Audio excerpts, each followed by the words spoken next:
Albert Einstein తన సాపేక్ష సిద్ధాంతం రిలేటివ్ థియరీ గురించి అనేక విశ్వవిద్యాలయాల్లో ఉపన్యాసాలు ఇచ్చేవాడు. అతనితో పాటు అతని నమ్మకస్తుడైన కారు డ్రైవర్ హ్యారీ కూడా ఉండేవాడు.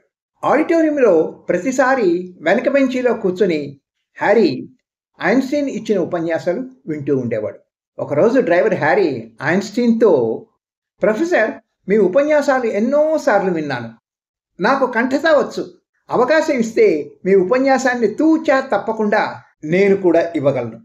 వచ్చే వారం డార్క్ మౌత్ అనే ప్రాంతానికి వెళ్తున్నాం.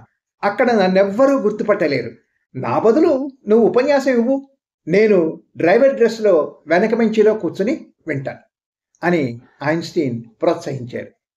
హ్యారీ ఐన్స్టీన్ బదులుగా పొల్లు పోకుండా ఉపన్యాసం ఇచ్చాడు. ఇంతలో ఒక ప్రొఫెసర్ హ్యారీని ఒక కఠినమైన ప్రశ్న అడిగాడు. హ్యారీ తడుముకోకుండా, ఇంత చిన్న ప్రశ్నకు జవాబు మా డ్రైవర్ ఇస్తాడు అంటూ దిగిపోయాడు. అది సమయస్ఫూర్తి, ప్రెజెన్స్ ఆఫ్ మైండ్ అంటే. Good luck.